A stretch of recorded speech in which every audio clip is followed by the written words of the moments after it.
Okay, hello everyone.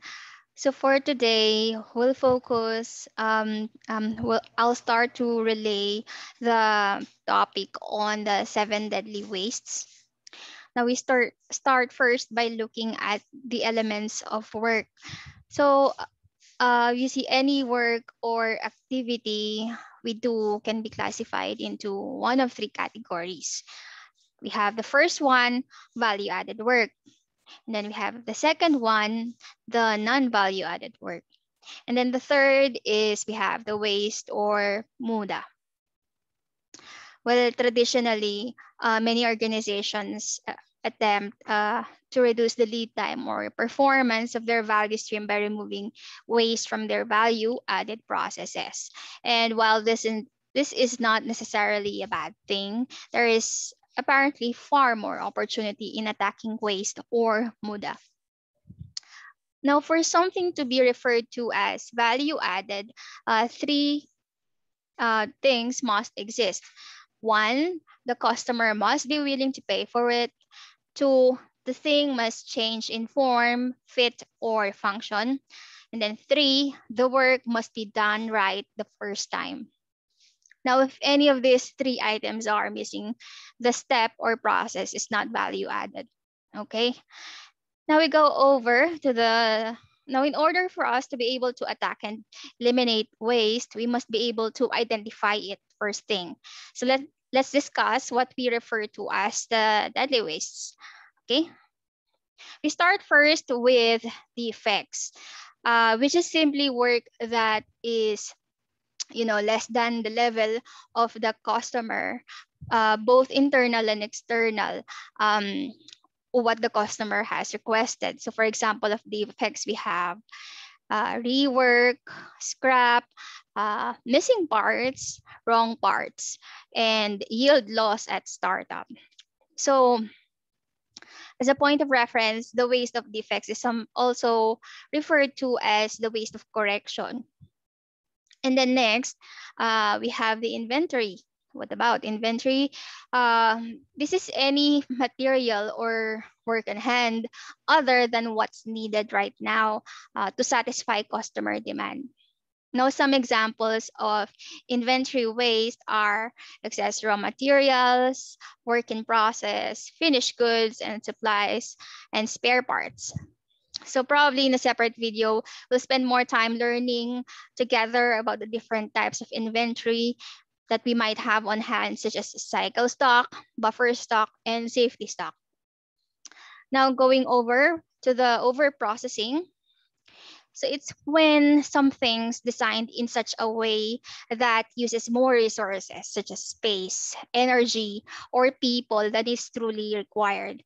Sort of like using a sledgehammer to smash a peanut, as they say. Now, this ways of processing is apparently the hardest to understand and learn also to see, since most common root causes are a lack of understanding of the customer needs. Some examples of over processing waste are, as you see, machines that are slower or faster than needed. We have equipment that uses more energy than needed. We have redundant work, such as copying information. We have drilling a hole instead of punching it. And then we also have cleaning something multiple times. Okay. Next, we go to waiting. So you see, anytime there's idle time created because materials, machines, or inspection or information are not readily available for people, then we have a waste. So this waste is usually less visible than the others because it often is replaced by overproduction or busy work. So in fact, um, when waiting becomes visible, it's important to keep people from working just to keep busy, since this busy work often does more harm than good. So some examples of waiting are people waiting for materials. We have an accountant waiting for information to close the monthly books. And then we also have warehouse employees waiting on a forklift. We also have nurse waiting on important supplies to arrive. And then we go to motion, which actually is any movement of people that doesn't add value to the product. So motion, the waste of motion is created by closely studying motion and the time it takes to do a task. It's often possible to improve manual operation times by 30 to 50%. Um, and in addition, eliminating motion waste is a very important part of reducing changeover times. Okay, so some examples of motion is we have here walking, reaching, searching, lifting, choosing, arranging, turning. And then we go to the next waste, the waste of transportation. And this is often confused with the waste of motion, which is the movement of materials that adds no value to the product. Well, another way of saying it is transportation is the movement of material using carts, trucks, forklifts, or simply your arms and legs.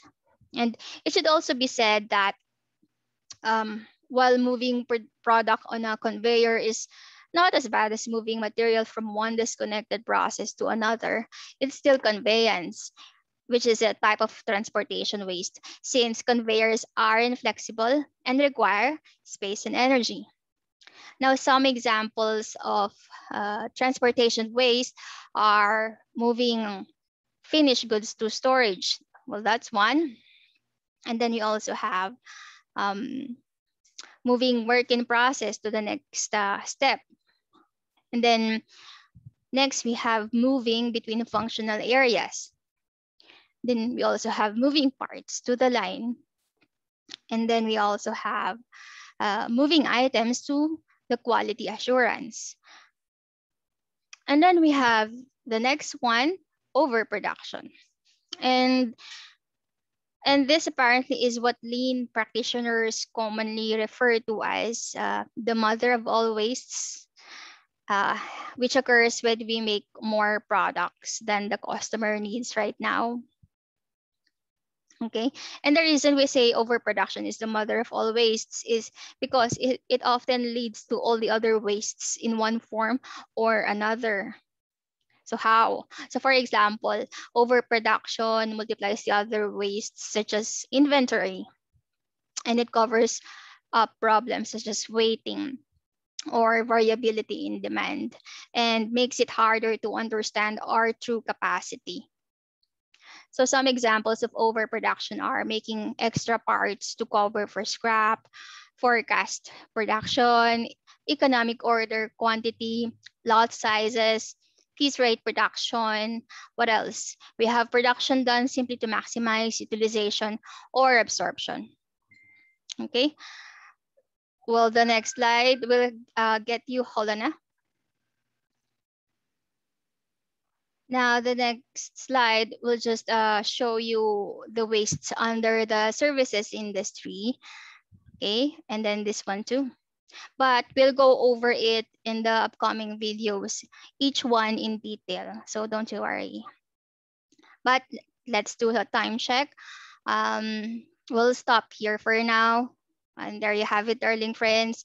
We'll see you in my next video. But for now, if you enjoyed this one and you'd like to see similar videos in the future, don't forget to like, comment, subscribe to my YouTube channel down below, and hit the notification bell as well so that you don't miss out on more learning videos. By the way, credits to the artist for the music embedded in this video. And thank you so much, and bye for now.